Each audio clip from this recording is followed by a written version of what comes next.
Jesse, welcome to the show. Hey, thank you so much for having me.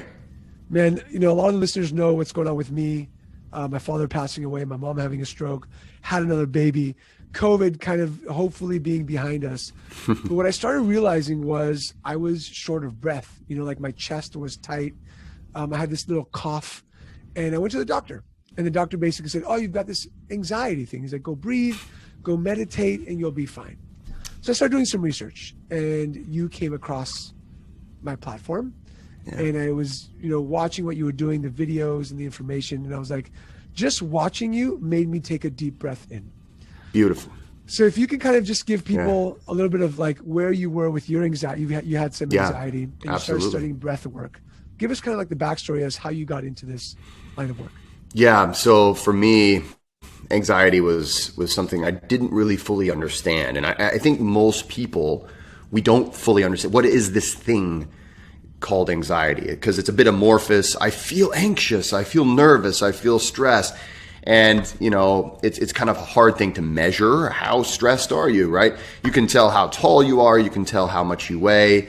You can look at yourself in the mirror and see, aging or whatever. But it's sometimes difficult to really gauge your stress levels, your anxiety levels. And for me, I've always been somewhat of an anxious person. I am a strange combination of a people person, so very extroverted, but then I've always had an enormous amount of social anxiety. So these conflicting aspects of my personality led me to a very high state of anxiety, and sadly enough, it did lead me to a lot of negative choices to try to face that anxiety. And of course, like you just said, I think COVID is one of the times we've seen a lot of people turn to, I guess alcohol consumption is at an all-time high right now. We've over-caffeinated, over-drank. We're going to see an enormous amount of fallout from just that stressor. And then let alone life was already pretty stressful to begin with, right? We've got plenty of stressors. And so for me, I had a lot of what I would call maladaptive behaviors. Drinking, I eventually became an opioid addict. So tried that out for 10 years. And that was great. Not really. That's a little sarcasm. But the whole point was, at some point I realized that, you really can't run from stress. You can't run from, anxiety. These things are always there. You have to learn how to process them. And so over the course of a few years, I quit my opioid addiction. I was like, okay, I've heard that these things, I'm supposed to eat these things that I've been told are really healthy for me, but they don't really taste that great. And then I was supposed to go do this, exercise, which makes me sweaty and sore. And I didn't really understand that we as human beings, how our physiology and our biology affect our psychology. And so over the course of many years, I started to really face that. And strangely enough, as I was coming off of an addiction, I don't recommend this to everybody, but I decided to enroll in graduate school. So I was facing the stressors of that, but the whole point was leaning into it as opposed to running away. Yeah. And I found that the more I would lean into it, the stronger I became and the more resilient I became. And so at some point I decided to try to practice meditation. And I found out that I'm terrible at meditation, and because think about it. They tell you, okay, sit in this place, right? And don't think about anything for a while. And you just try that for 5 minutes and you feel like you've been there for a half hour. And so I started looking into other ways to enhance meditation or things like that. And I found breath work. And I was practicing some forms of pranayama early on, but I was so disconnected from myself that it didn't do a whole lot for me until I stumbled across Wim Hof. And I was scrolling on the internet one day, and I came across an article, as one to do. The weird side of the internet is like, oh, let's look at this weird stuff, and it was learn to influence your nervous system or your immune system consciously. And I said, well, that's ridiculous. So of course I clicked on it, and I meant to just pass judgment and then keep going. But I ended up, a few years later, actually training directly under Wim Hof and becoming one of the very first Wim Hof method instructors in the world. Wow. And I've been training people in that since 2017. And then I continued to I was like, wow, breath really is legit. This really works. And so I kept on researching, kept on training, learning from other masters, learning from every place I could possibly learn, doing a lot of research. And in 2020, I published my book, A Practical Guide to Breathwork. And I was fortunate to work with a neuroscientist, Dr. Otto Muzik, from Wayne State University, and he gave me a lot of guidance. And I was able to put that together. And now I train, of course, I still do Wim Hof method, but I also train CEOs, athletes, first responders, even the military in just breath work, ways that you can use your breath to get a desired outcome. So for some people, it's going to be to reduce anxiety. And I would bet that your listeners, I don't care who the listener is, the average human being in the West carries around far more anxiety than they even know. And for me, one day I just kind of realized it, and it was like, whenever you're in a room and maybe there's a bad smell and you've been in it long enough so you don't really even notice, right? And then you walk outside and you're like, oh my God, it stunk really bad in there. I was just sitting there in there, and that's what it felt like to me. And while there are stressors, and I've had some of the most challenging chapters of my life after, getting deep to this. So to your situation, there's always going to be times when we have to process sorrow, and grief is a natural and healthy thing to allow yourself to experience. That's one of the things that the world that I'm in, a lot of times I think people, and maybe fellow breath workers, people within my sphere, might make it out to seem as though you're just never supposed to be sad. You're just supposed to be smiling, I guess, all the time. And I don't want to come across as that. Mourn, right? Yeah. You've got to mourn. But in that mourning, in the chaos that is, of course, like you're also a father, young father, all of these things. The beauty is that we have the ability to do a lot for our mental and physical health with something just as simple as breathing. So it is there. So I want to dive deep into breath work, but Let's first do it. I want to ask you one question, just yes or no, really easy. Sure. How bad does a cold plunge suck? It gets better over time. Okay, all right. Yeah. I've tried like the shower where I try to go cold. I'm like, ooh, that's a little bit too cold. Yeah. But I've got friends who just do it every day. They have like a cold plunge pool. And so at one point, my goal, Jesse, is to hang out with you. Sure. Cold plunge and see Let's how that do goes. it. Well, yeah, I remember my very first cold shower, and I will say it was like, whenever when the cold water hit my skin, it was like the cartoons where the skeleton leaves the body. It was not a pleasant one, but now I hop into ice baths all the time, and it's a lot of fun. Awesome. So breath work. I realize myself, I'm watching you, and we're doing this on video, and I'm watching you breathe. Yeah. Right? And it's causing me to breathe. Good. What I realized over time was that I'm taking very short breaths, just like in and out, right? And it's causing either the anxiety to, fight or flight, or it's that chest press. Yep. So let's talk about, we talked about the importance of breath and what you can do with it. Yeah. How does the breath work in order to achieve that desired outcome that you mentioned, to take the physiology and connect it to psychology? Great. Yeah. So this is where we're going to nerd out a little bit, and I love nerding out on breath. And so, and this is the interesting thing that sometimes, when I talk to people, it's not just that your breath can do great things for you. Your breath can also really mess you up.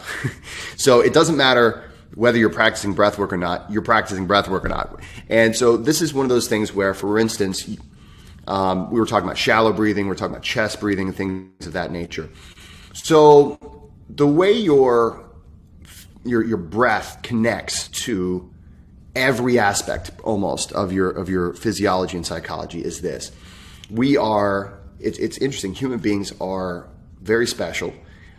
We have the ability to control our breath. So your dog can't do that. Your cat can't do that.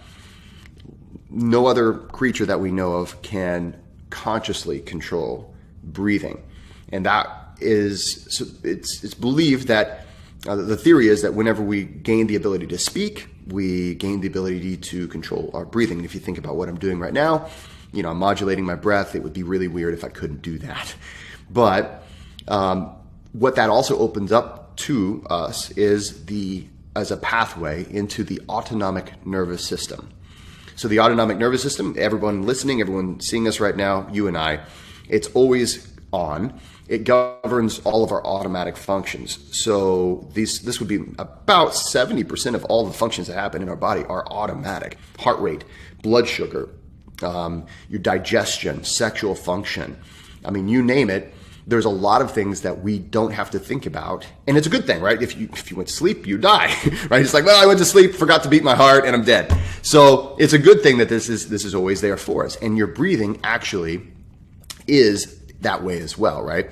So because we're talking about breathing, this is probably the show where everybody's thinking about it. So they're actually watching their breath, right? And it's hard not to once you're thinking about it. But if you're not thinking about it, breathing becomes automatic again. And so this is one of those few kind of dual pathways. We can actually send signals to our autonomic nervous system and receive them. So an example of that would be if someone scares you, right? So if someone jumps out, surprise. And so what do we do with our breath? It will be, right? Yeah, you're going to take a gasp. Yeah. And then there's also the whole thing that's like, okay, it turns out that you don't have cancer. Right? It's like a breath of relief, right? A breath of relief. Okay. And so these are automatic functions. You'll automatically, your autonomic nervous system tells you, okay, you need to start breathing heavy whenever you're in a state of fight or flight. And it says you can relax your breath when you're in a state of what we consider rest and digest. Sometimes we call it feed and breed, but it's the other side. So we have what we call the sympathetic system, which oftentimes we would call the fight or flight, right? The active, I'm going to get in a fight or I'm running away from danger. And we have the parasympathetic. So that's where, we heal, we recover, we can relax. And so these two sides of our autonomic nervous system are always on, but one side is generally dominating. So when you are in a state of fight or flight, which the average Westerner is constantly in, and we would say chronically in. Your stress hormones are high, your heart rate's high, your cortisol levels, your adrenaline levels, all of these things are high, which is great if you are at the gym. It's great if you are in a situation where you actually do need to run away. But the things that also happen is your digestive system turn off, okay? Your blood sugar is high because your body's thinking, hey, I need to be able to produce an enormous amount of energy. Your sexual function shuts down. So, and if you think about the original, like almost all of human history, right? It really matches what human life was.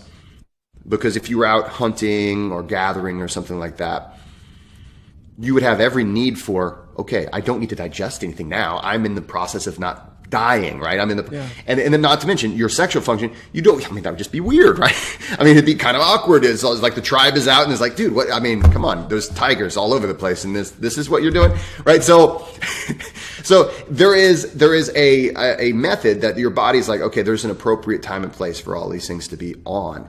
And for instance, whenever you're not in the hunt, right, you're back at your tribal, community or your safe place. Well, in that case, then you are in a safe place to digest. Then you don't need all that blood sugar, cortisol, adrenaline. Your senses can calm down and relax. And if you met somebody special, then your sexual function, it's a perfect place, right? So if you think about it in the West, how many prescription drugs we have for things that are governed by the autonomic nervous system, things like digestion, anxiety, heart issues, digestive issues, sexual issues. There's a lot of things that we look at as specific, like it must be the organ or must be something that's very specific. I better take a pill for that one thing. But oftentimes whenever a person corrects their breathing, they see amazing results. So that's essentially one of the many. There's three big ones, right? Your autonomic nervous system. You can also affect the blood chemistry with your breathing. That one gets a little complex, but it is one thing you can do. And then you can also, proper breathing makes you less prone to injury. So the muscles that are involved in breathing support your the lumbopelvic hip complex, which is kind of the foundation of all of your movements. It gives you spinal support. It massages your organs and basically helps with posture. So which ultimately helps with joint mobility. So it helps with almost every aspect of your body to be doing it right. But most people are doing it wrong. And coming back to what you're having an issue with, it's not your fault, right? It's not a person's fault. It's no one really taught us how to breathe, right? We were born. This is how you breathe. Yeah, right. It's like, okay, welcome to the world. Yeah, here's your credit card, but you have no idea how to breathe. Right. And then we don't really teach how to use those credit cards either. But the point is, here, have a bunch of stuff, but it's almost tragic, right? That we don't know this very fundamental aspect of life. And so this is what I do and why I'm so passionate about it, because it's something that's free, right? It's right under our nose, literally, pun intended. And so what we can do if we learn the patterns of breathing that will activate the autonomic nervous system side that we want, we can be in the right state. And when you're in the right state, then a whole host of things work in your favor. You can sleep better, you're eating better, digesting better, your sex life's better. Everything's going to be better just because your body is able to be in the state that matches what you intend for it to do. And so some real basic things. I like to call this the decoder ring of breath work. And if you want to go super deep, of course, look me up, find me, my book, and all those things. But this is a great decoder ring, and it really, everyone here that applies this, you can really get a lot of mileage out of this. So if you think about the way that you breathe when your autonomic nervous system says you're in a panic mode, right? If you're breathing like that, what happens is you're reinforcing panic mode. Okay.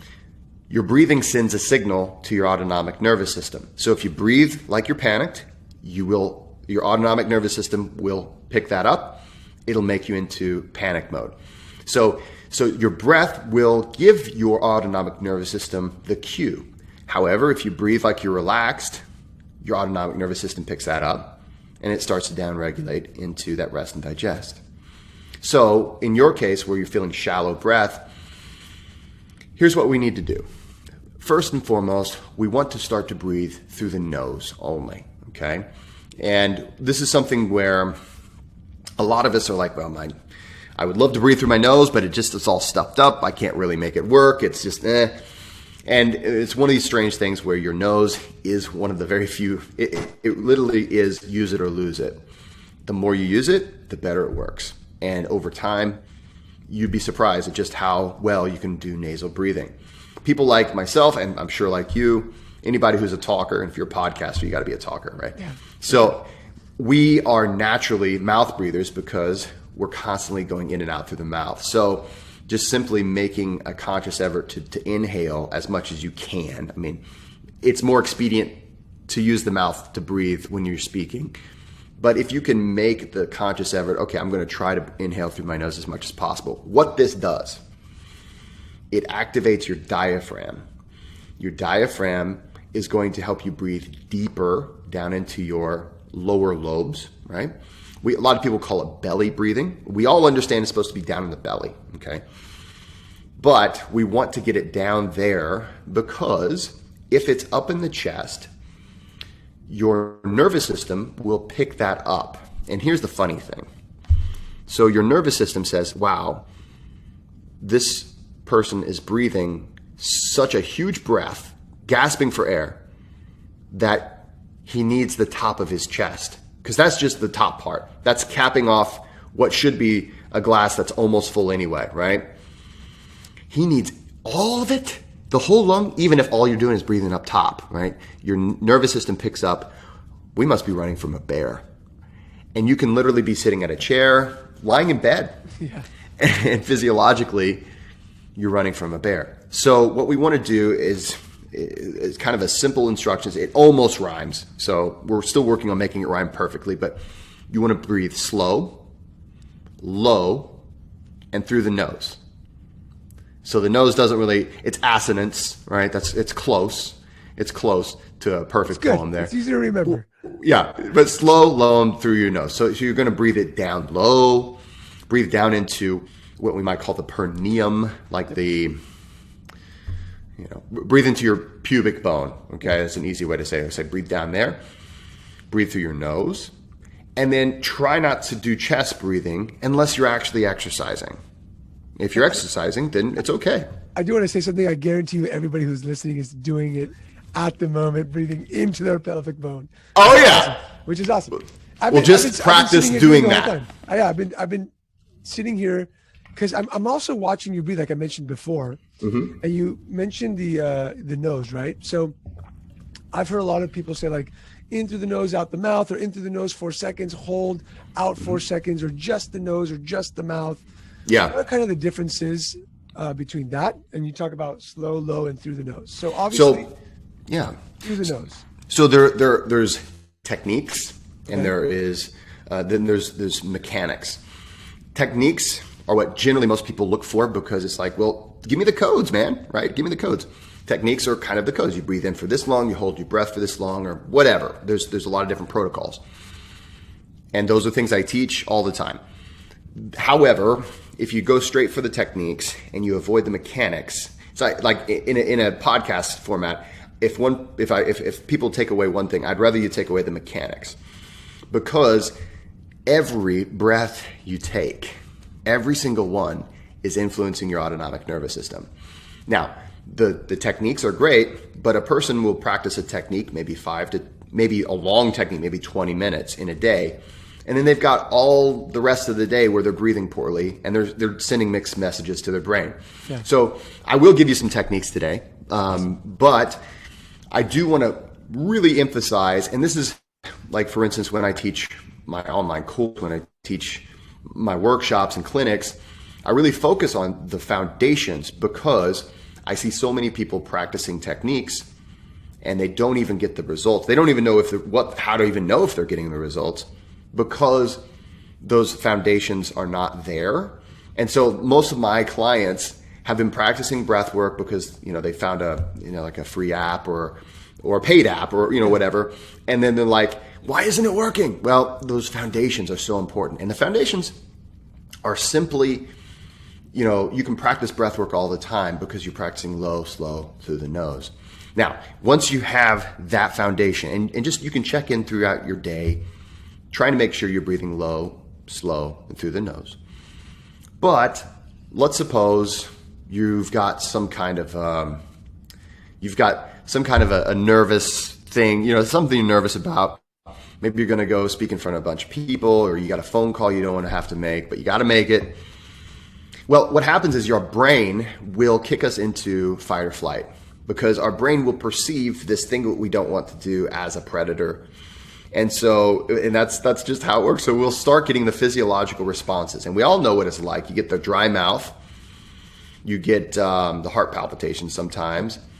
All of these things are autonomic response. So there is a technique that is very popular for people trying to get to sleep, but I have found that it works incredibly well before any kind of a appointment or anything like that where you're anxious. And it's called 4-7-8 breathing. So with this breathing, you're going to breathe in through the nose for 4 seconds, and you're going to breathe a full as you can breath. Okay, we're going to do it here in just a second, and you can kind of try it out. You're going to full as you can for 4 seconds, and then hold with a full lung, and even some pressure in the lung is fine, for 7 seconds. And then you relax it out for 8 seconds. Now, all you have to do to get what we might consider a minimum effective dose is repeat that for 4 times. And then you go back into normal breathing. And the idea is, what we're trying to do is balance the autonomic nervous system and bring ourselves into, rather than fight or flight, rather than rest and digest, the kind of the middle ground is something we call stay and play, right? Where you're actually having fun with life and you can actually approach these challenges. So, having said that, let's do it. Okay, so I'm going to count you off. Okay. And I'm going to count to 4. At 4, you should have a very full lung, and you're going to hold for 7, relax out for 8. Okay. So just to start off, let's take a nice deep breath in through the nose, and just relax it out. There we go. And go ahead and breathe in. 2, 3, 4. Hold with a full lung. 2, 3, 4, 5, 6, 7. Relax it out through the mouth. 2, 3, 4, 5, 6, 7, 8. In. 2, 3, 4. Hold with a full lung. 3, 4, 5, 6, 7. Out. 2, 3, 4, 5, 6, 7, 8. All the way in, expanding those lungs, expanding those ribs. 4. Hold with a full lung. 3, 4, 5, 6, 7. Relax it out. 2, 3, 4, 5, 6, 7, 8. Last time. In. All the way. 3, 4. Hold. 2, 3, 4, 5, 6, 7. Relax it out. 2, 3, 4, 5, 6, 7, 8. And go back into normal breathing. Now, just take a minute to kind of, check in and say, hey, how do you feel? I feel great. Yeah. I will say this. Yeah. I feel like you made my lungs and chest exercise. Good. Sense, so that it has more capacity. Yeah. Kind of opening you up. Yeah, exactly. Like opening me up. I was opening up like kind of like my shoulders as I was breathing. Really expanding. Yeah. And it makes me want to take more deep breaths. Yeah. Sure. Now, taking deep breaths, okay, there is a difference. I'm just throwing a bunch of stuff at you guys today. A deep breath and a full breath are different, right? Deep means low, right? Yep. Full breath is nice and full. Now, sometimes a full breath is perfect to do.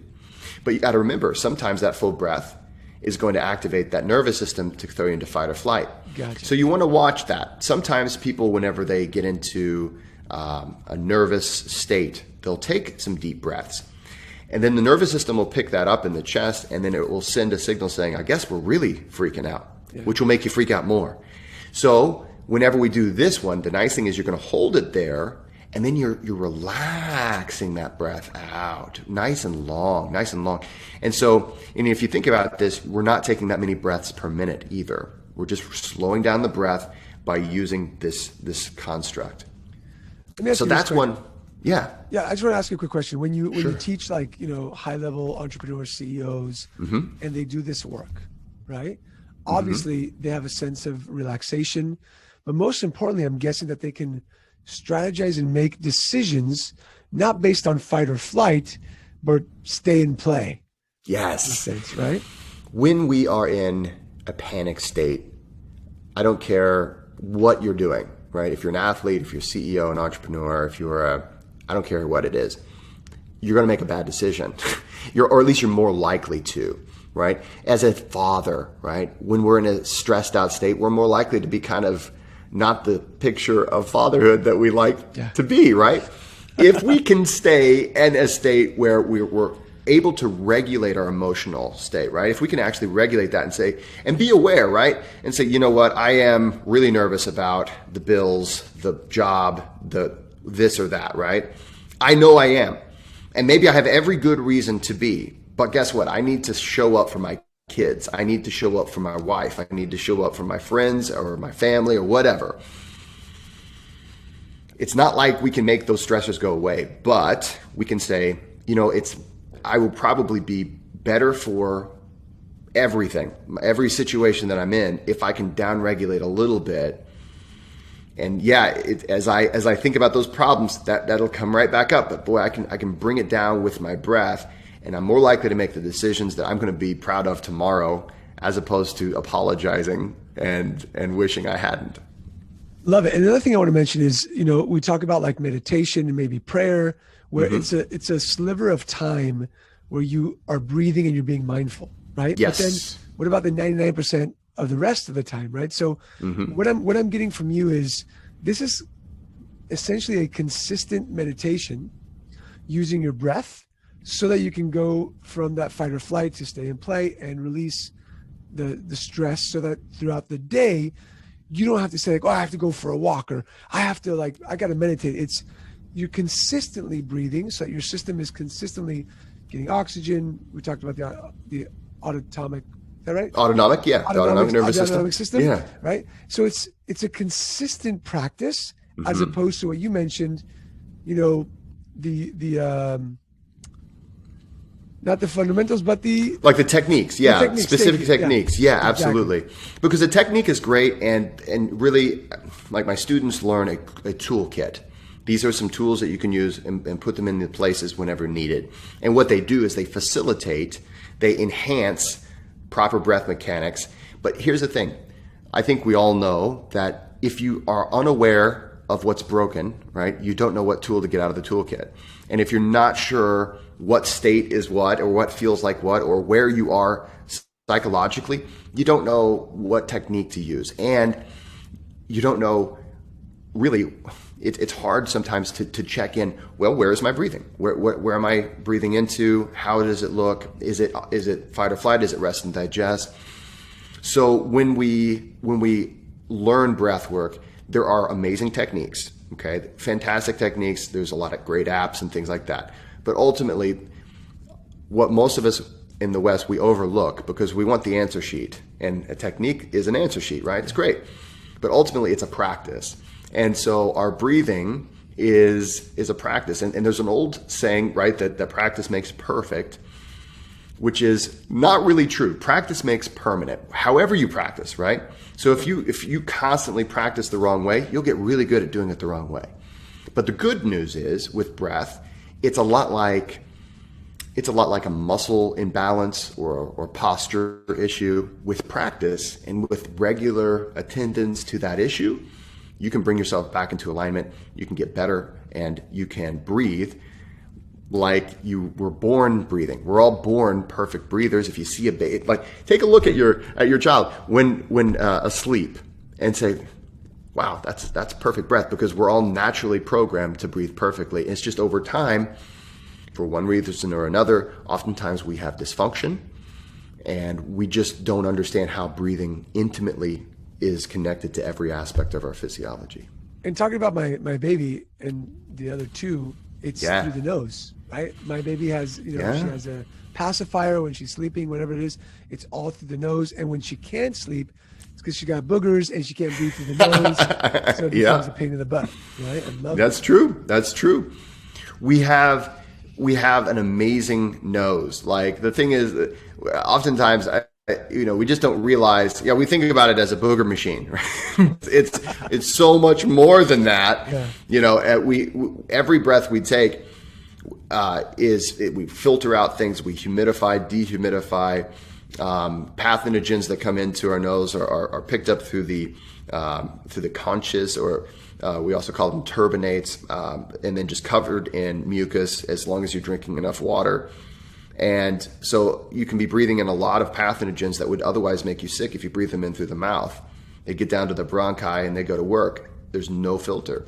But the nose filters a lot of that out. And it adds nitric oxide, which is vasodilator. So it helps with blood flow. So there's so many great things about the nose. I could go on and on. I teach a 2-hour class about nose breathing in my online course. So a lot you can say about the nose. I love it. I just want to say this and we've been doing this for 35 minutes or so. My chest feels better. I do Nice. feel more calm. And I guarantee that everybody watching is, who's driving or watching this somewhere is feeling the same way.